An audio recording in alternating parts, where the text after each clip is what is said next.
सदगुरु प्यारी सात संगत जी, आप सभी को प्रेम भरी राधा स्वामी जी।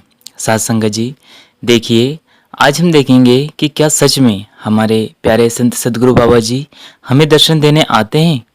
क्योंकि हमने कई साखियों में व कई सत्संगी भाइयों बहनों के मुख से कई बार सुना है कि हमें जब भी परेशानी हुई तो हमारे संत सदगुरु प्यारे बाबा जी हमारे पास आकर खड़े हो जाते हैं। हमें पता भी नहीं चलता कब हमारी वो मदद करके चल जाते हैं। और कई बार हमने साखियों में सुना कि कई भाई जो कि बीमार रहते हैं और उनका हॉस्पिटल का कई बार से बिल अपने आप से भर जाता है। और कई व्यक्ति ऐसे हैं जिनकी न जाने कहाँ कहाँ संत सदगुरु प्यारे बाबा जी ने किसी न किसी रूप में आकर मदद की है।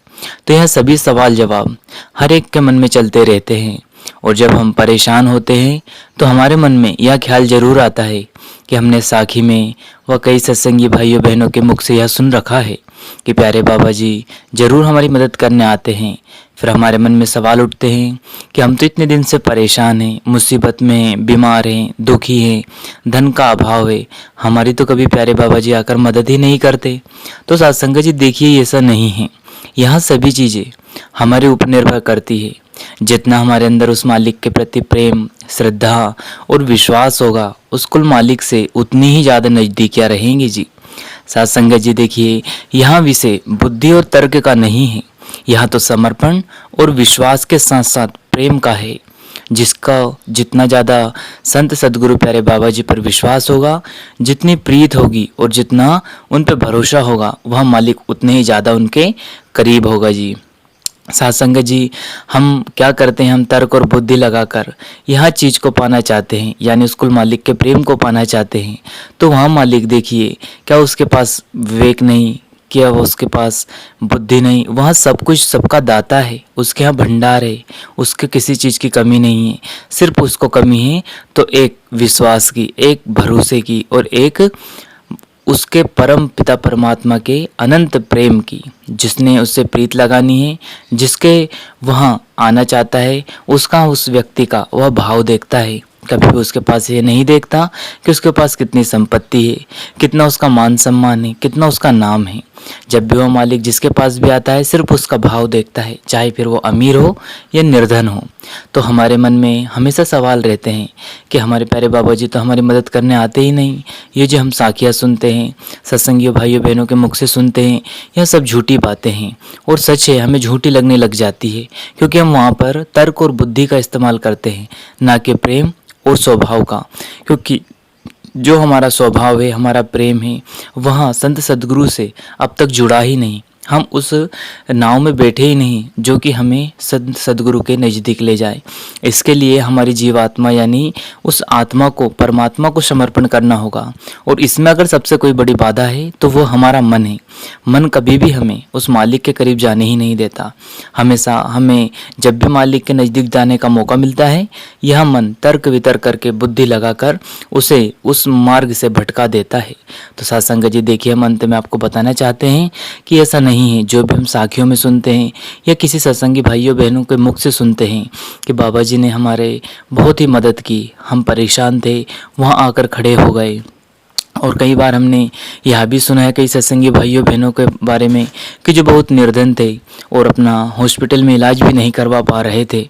लेकिन देखिए, उस कुल मालिक की मौज कितनी बार हुई है कि वहाँ पर जब वह ऑपरेशन के लिए जाते हैं या इलाज के लिए जाते हैं तो डॉक्टर उनसे स्पष्ट कह देते हैं कि आपका तो बिल पहले से ही पूरा हो चुका है जी, आपको 1 रुपया देने की ज़रूरत नहीं है। और यह आप भी थे, हम स्वयं इसके साक्षात्कार हैं, हमने खुद हमारी आंखों से देखा है जी। कई सत्संगियों ने बताया है, कई भाइयों बहनों ने बताया है कि हमारे साथ ऐसा ऐसा हुआ।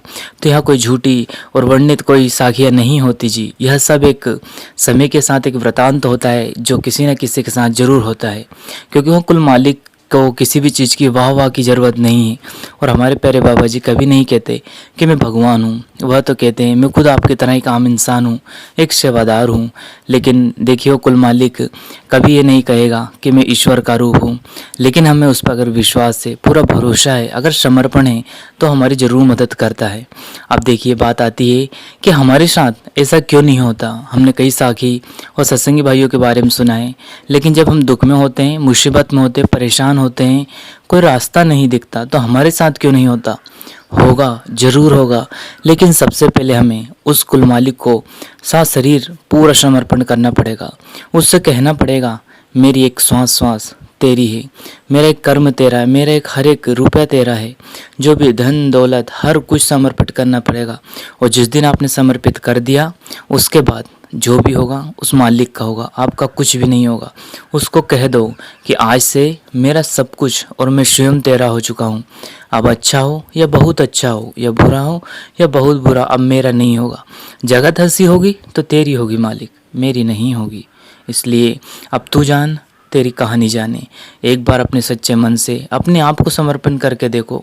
चाहे जो कार्य करो उससे कह कर तो देखो, वो ज़रूर कहेगा। और वो दाता दयाल कभी भी अपने बेटों की लाज रखे बिना रहता नहीं है।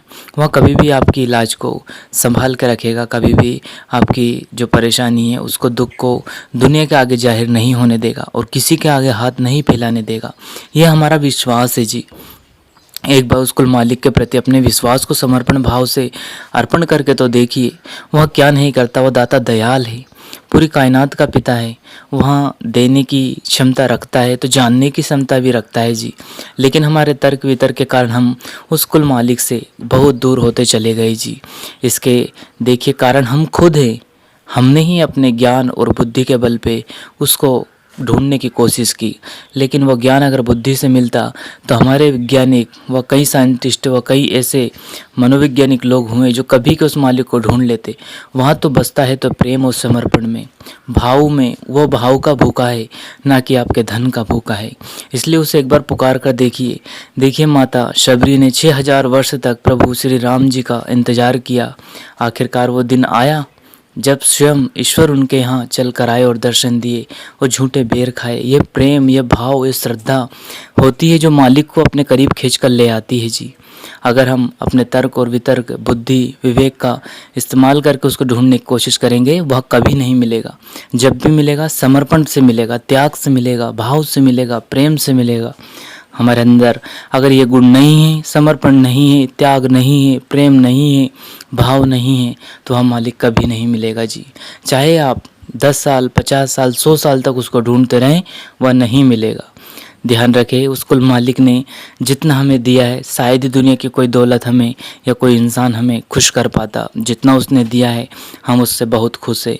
बस उस कुल मालिक की दया मेहर हम पर बरसती रहे, और उसकी तो बरसती है, बस हम ही उसे देख नहीं पाते हैं। हम जब भी खुशी होती है, पैसा कमाने लगते हैं या नौकरी चाकरी करने लगते हैं, जो भी हम करते हैं उसमें इतने खो जाते हैं कि हम उस कुल मालिक को सबसे पहले भूलकर घर बैठ जाते हैं और फिर स्वयं को ईश्वर समझने लगते हैं। लेकिन जैसे ये पल्ला उल्टा पड़ा, सब दुख मुसीबतें, धन की कमी आनी शुरू हुई, फिर वो मालिक आने याद आने लग जाता है। तो यह क्या है? हम उस मालिक से नहीं, स्वयं से खिलवाड़ कर रहे हैं, स्वयं को धोखा दे रहे हैं। क्योंकि वो मालिक तो हर एक श्वास, हर एक क्षण का अपना हिसाब रखता है। उसे सब कुछ पता है कि आप क्या कर रहे हैं, आपने क्या नहीं किया, आपको क्या ज़रूरत है, आपको क्या दिया। लेकिन हम इतने अहंकारी, इतने अभिमानी हो जाते हैं कि जब धन आना शुरू हो जाता है, सुख सुविधाएं शुरू होने लगती है, मान सम्मान बढ़ने लगता है, तो सबसे पहले हम उस मालिक को भूलते हैं जी। और यही हमारा विनाश का कारण बन जाता है।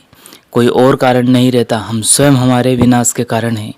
क्योंकि विनाशकारी विपरीत बुद्धि, रामचरितमानस में तुलसी साहिब जी ने बहुत अच्छे से वर्णित किया है कि जब इंसान का विनाश आता है तो उसकी बुद्धि विपरीत हो जाती है।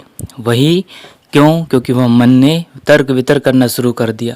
अब आपको देखिए, हमेशा हमारे प्यारे मालिक भी ऐसा नहीं कहते कि पैसा बुरा है। पैसा अपने आप में कभी बुरा नहीं रहता, लेकिन जब पैसा आ जाए और उस पैसे से जो अपनी सोच यानी अपने विचार बदल जाते हैं, वो बुरे होते हैं। वह इंसान को भटका देते हैं, परमार्थ से हटाकर स्वार्थ में लगा देते हैं। तो कोशिश हमें करना है कि हमने नेक कमाई करना है, हक हलाल की खाना है, ईमानदारी से मेहनत करना है, ईमानदारी के पैसे कमाना है, और उस कुल मालिक के बहाने में रहकर परमार्थ में 100% में से लगभग 50%, 10% जितना हमसे हो सके, वह हमारे धन को 50%, 10% परमार्थ में लगाना है जी। इससे अपना धन पूरा पवित्र हो जाता है जी। और जो आप ग्रहण करेंगे वह भी एक पुण्य यानी कि प्रसाद के रूप में रहेगा जी। इसलिए कोशिश करें कि जितना हो सके उस कुल मालिक को अपने प्रेम, समर्पण, स्वभाव व भाव से अर्पण करें जी। जो भी वो आप दोगे, भाव से दोगे, एक सूखा निवाला भी दोगे तो वह समर्पण कर लेगा जी, स्वीकार कर लेगा जी, क्योंकि वह भाव का भूखा है। उसके यहाँ किसी चीज़ की 56 भोग की ज़रूरत नहीं है जी, सिर्फ भाव का भूखा है। अगर कोई निर्धन व्यक्ति उसको सूखा मेवा भी अगर चढ़ा दे और बड़े प्रेम चढ़ा दे तो उसको भी समर्पण कर लेता है जी, उसको भी स्वीकार कर लेता है जी। उसे किसी चीज़ की ज़रूरत नहीं है जी, वो तो सब कुछ त्याग कर बैठा है, हमें सिर्फ देता है, कभी हमसे लेता नहीं, क्योंकि वो हमारा पिता है जी। तो कोशिश करें कि जो ये हम साखियाँ और ये विचार और ये सत्संगी भाइयों बहनों के जो हमने आज तक कहानियाँ सुनी हैं, जो भी परमार्थ की साखियाँ सुनी, ये सब सच्ची हैं जी। अगर ये झूठी हमें लग रही है तो समझ जाओ हमारा मन हम पर कितना हावी है, हमें उस कुल मालिक की जो बातें हैं उनको भी सच मानने से इनकार कर रहा है। तो मानिए अपने ऊपर, यानी हमारी आत्मा के ऊपर हमारा मन कितना हावी है कि उस कुल मालिक की जो बातें हैं उनको भी सच्चा नहीं स्वीकार करता, क्योंकि इसका अभिमान बोल रहा है, मन का अहंकार बोल रहा है। नहीं तो जिसके साथ ये घटनाएं घटती है, जिसके साथ यह होता है, वही बता सकता है कि वो मालिक है या नहीं है।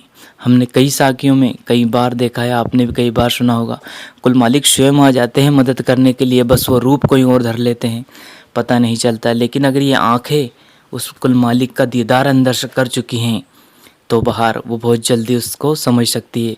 और कोई जो विरला ही होता है जो कमाई करता है, वो जहाँ उस कुल मालिक की दया मेहर होती है उसे समझ जाता है कि ये मालिक की दया है, संत सदगुरु प्यारे बाबा जी की दया है, उन्होंने हमारी संभाल की। और वो बड़े फ़क्र से कहता है कि मेरा पिता है। जब भी वो उलझनों में मुसीबत में होता है, फ़क्र से सभी 10 लोगों के 1000 लोगों के सामने कह देता है, नहीं है मुझे आपकी ज़रूरत, मुझे मेरे जब साथ था सब कुछ धन दौलत तो मेरे साथ खड़े थे, आज मैं मजबूर हूँ, परेशान हूँ, दुखी हूँ, तो आज तुम मेरे से दूर हट गए। और जब वापस से उसको मालिक के दे तो सब करीब आ जाते हैं। तब वह कहता है कि आपकी ज़रूरत नहीं, जो मेरा पिता है पूरी कायनात का पिता है, मुझे इतना भरोसा इतना विश्वास है, वो मेरा हाथ कभी नहीं छोड़ेगा। साथ संगत जी, कोशिश हमें करना है कि हमें संत सदगुरु प्यारे बाबा जी का हाथ नहीं पकड़ना, कोशिश करें कि हमारे प्यारे बाबा जी हमारा हाथ पकड़ ले, क्योंकि हो सकता है विकट परिस्थितियों में यह मन लालची है, चलायमान है, ना जाने किस दिन हमने बाबा जी का हाथ पकड़ा और छूट गया गलती से। तो कोशिश करना है कुल मालिक हमारा हाथ पकड़े। क्यों? क्योंकि वहाँ एक बार हाथ पकड़ लेता है तो कभी नहीं छोड़ता जी, फिर वहाँ अपने सच्चे धाम ले जाकर छोड़ता है। साथ संगत जी, अब बहुत सारे सत्संगी भाई बहन इसमें से नामदानी भी हैं और बहुत सारे ऐसे हैं जिनको नामदान नहीं मिला, लेकिन हम आपको एक निर्धन तरीके से बताना चाहते हैं, यानी कि प्रेम भाव स्वभाव से बताना चाहते हैं कि साहब वह पिता किसी अमीर का नहीं और ना ही किसी गरीब का, उसके लिए उसके घर में हर एक व्यक्ति समान है, चाहे आप गरीब हो, अमीर हो, निर्धन हो या दुखवान हो या फिर सुखी हो, सभी के लिए उसकी जगह समान है। दुनिया में एक ही घर है जहाँ समानता होती, ऊंच नीच नहीं होती, जाति पाति नहीं होती, मजहब नहीं होते, धर्म नहीं होते, होता है तो सिर्फ प्रेम, सिर्फ सेवा, सिर्फ समर्पण और कुछ भी नहीं। और याद रखना, प्रेम, समर्पण, भाव और सभी के प्रति सेवा, इसी में ईश्वर बसता है। अगर कहीं ईश्वर देखना है तो वहाँ इंसान के अंदर देखिए, इंसान से प्रेम कीजिए, सेवा कीजिए, समर्पण कीजिए, जीवों पर दया कीजिए, वह मालिक हर जगह नज़र आएगा। लेकिन ये आंखें और ये मन कभी देखना ही नहीं चाहता उस चीज़ को। तो कोशिश करना हमें कि उस कुल मालिक के द्वारा जो भी यह रचना रची है और हमें उसके लिए जो पात्र बनाकर भेजा है, हम उसको अपने नाटक में, अपने अभिनय को पूर्ण रूप से, ईमानदारी से, सच्चाई से और वफादारी से और बिल्कुल हक हलाल से निभाना है और मेहनत करके आगे बढ़ना है और एक सूरमा बनकर हमें दिखाना है और दुनिया कह सके कि यहाँ भी उस पिता की संतान है जो पूरी कायनात का पिता है। सोचिए, अगर हमने कुछ गलत राह पर चुनी तो हमारे प्यारे संत बाबा जी पर उंगलियाँ उठेगी। तो कोशिश हमें करना है कि जिस तरह से हमारे फ़क्र हमारे प्यारे बाबा जी जीना सिखाते हैं, हम भी उतनी बहादुरी से जीना सीखेंगे। और सबसे बढ़िया काम यह है, हमें कभी नहीं कहते कि आप इतना काम करो, सिर्फ हमारे प्यारे बाबा जी हमसे चाहते हैं कि आप हर दिन बैठकर घर में, कहीं बाहर भी नहीं जाना जी, सिर्फ हर दिन 2.5 घंटे का वक्त दे दीजिए, उसके बाद सब कुछ मैं संभाल करूँगा। स्वयं हमारे प्यारे बाबा जी कई सत्संगों में कहते हैं कि तू 1 कदम आगे चल, 10 कदम मैं स्वयं तुझे लेने आऊँगा। लेकिन देखिए जी, हम कर क्या रहे हैं कभी भूल से अगर 5 मिनट भी भजन सिमरन में सच्चे मन से दे दिए तो अपने आप को बहुत बड़ा एक बहादुर समझते हैं। तो सोचिए जिस दिन हमने 2.5 घंटा शुरू कर दिया उस दिन तो हमारे अंदर से मैं और मेरी ही खत्म हो जाएगी, पूरा शरीर आनंद से भर जाएगा, उसको मालिक की रहमत होने लगेगी। फिर तो जिसको देखेंगे उसमें मालिक का रूप नज़र आएगा जी। ये कुछ बड़ी बात नहीं है जी, बहुत आसान है, बस करना थोड़ा मुश्किल है। एक बार स्वभाव में लीजिएगा, उसके बाद अपने आप से आप सब कुछ होना शुरू हो जाएगा जी। एक बार मन में इस बीज को बोकर तो देखिए कि हमें मालिक से मिलना है। हम ना जाने कितने जन्मों से बिछड़े हैं, कहाँ इस जन्म में आकर इस संसार में फंस गए, क्योंकि आने वाला समय बहुत ही दर्दनाक होगा जी। क्योंकि आप जी भी अच्छे से जानते हैं और श्रीमद् भागवत गीता में भी स्पष्ट लिखा है कि जो अंत में घोर कलयुग होगा उसमें कैसी कैसी घटनाएं नहीं होगी, सब कुछ घटित है जी, देख लीजिएगा आप पढ़कर। इसलिए हम चाहते हैं कि हमें प्यारे बाबा जी ने जल्दी संभाल की है तो हमें हर रोज़ 2.5 घंटा भजन सिमरन में देना है जी। और जो भी उस कुल मालिक के दया मेहर जो भी वो अच्छा समझेगा हमें ज़रूर मिलेगा जी। इसके लिए हमें कहीं भी भटकना नहीं है, किसी के आगे हाथ नहीं फैलाना। देखिए कोई राजा का बेटा होकर अगर दुनिया में भीख मांगे तो वह कितना दुर्भाग्यशाली है, उसका क्या नसीब। लेकिन जिस दिन उसको पता चल जाता है कि मैं राजा का बेटा हूँ तो भीख नहीं मांगेगा, फिर वो अपना हक मांगता है। क्यों? क्योंकि वो राजा का बेटा है। तो हम उस पूरी कायनात के पिता के संतान हैं, तो हम क्यों इन दुनिया के आगे हाथ फैलाएं। उसने तो हमारे अंदर इतना बड़ा खजाना रख दिया है कि इस दुनिया की पूरी दौलत एक तरफ और वो खजाना एक तरफ, तो उसकी खोज में लगे ना, और उसकी चाबी भी हमें उस मालिक ने दया करके दे दी। अब देखिए उसने तो अपना पूरा जो कर्तव्य था अपने संतान के प्रति वो पूरा निभाया। लेकिन अगर हम अपने पिता के सच्चे पुत्र हैं तो अब हमें भी चाहिए कि हमारे प्यारे बाबा जी के लिए हम यह करें। और देखिए इसमें भला हमारा ही है, भजन सिमरन करेंगे तो हमारा भला है। लेकिन देखिए कितने दुर्भाग्य की बात है, हम भजन सिमरन नहीं करते, उसका दुख हमें नहीं है, लेकिन हमारे मालिक प्यारे बाबा जी को बहुत दुख होता है कि यह मेरी संतान है जिसको मैंने अनमोल धन दिया था, लेकिन ये उसको लेना ही नहीं चाहती और दुखी फिर रही है। वो सच्चा मानिए जो भी दुख मुसीबत परेशानी है जो भी हमारे साथ हो रहा है ये हमारे अपने कर्मों को द्वारा हो रहा है। इनके लिए हमें उस कुल मालिक ने जो संजीवनी बूटी दी है भजन सिमरन, उसको हम ग्रहण ही नहीं कर रहे, उसमें हम समय नहीं दे रहे जी। तो कोशिश हमें करना है कि हमें नित्य नियम से अमृत वेले उठकर, अमृत वेले का हम इसलिए बोल रहे हैं कि उस समय जो किया हुआ भजन सिमरन है वहाँ 10 गुना फल देता है जी।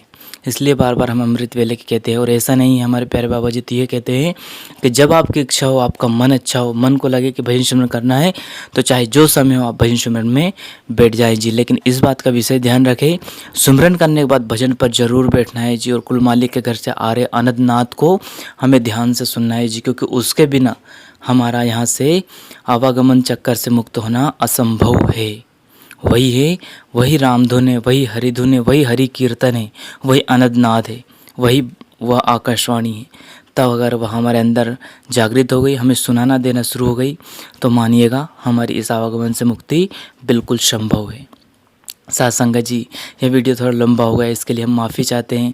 और आप जी ने जो इस वीडियो को सुनने में अपना कीमती समय दिया, हम मालिक से बस यही प्रार्थना करना चाहते हैं कि इससे आपको परमार्थ में बहुत ज़्यादा सहारा मिले। और उस कुल मालिक के लिए अगर इस वीडियो के द्वारा आपके मन में थोड़ा सा भी प्रेम उमड़ेगा और आप भजन सिमरन में लग जाएंगे तो हम अपने जीवन को सफल मानेंगे जी। इसका मकसद वीडियो बनाने का सिर्फ यह था कि आज की दुनिया में हर एक 10 लोग में से 9 लोग परेशान दुख मुसीबत में रहते हैं और सबसे पहले वो अपने कुल मालिक को भूल जाते हैं। तो इसके माध्यम से हम बताना चाहते हैं कि दुख मुसीबत जो भी आई है यह हमारे कर्मों की है। और देखिए हमारे हाथ किसने पकड़ रखा है, वह संभाल करके इस जवानी में हमें इस दुख मुसीबत से हंसते हंसते निकाल लेगा और हमारे कर्म ख़त्म करके वहाँ सचखंड ले जाएगा। इसलिए हम यह चाहते हैं कि यह वीडियो ज़्यादा से ज़्यादा लोगों तक शेयर करें और सभी को प्रेम से राधा स्वामी कहे जी। साथ संगत जी, इसी के साथ अपनी वाणी को विराम देते हैं, फिर मिलते हैं किसी और वीडियो में। तब तक आप जी अपना और अपनों का ध्यान रखें। सदगुरु प्यारी साथ संगत जी, अंत में आप सभी को प्रेम भरी राधा स्वामी जी। संत सदगुरु आप सभी पर मेहर बनाए रखे जी। शुक्रिया।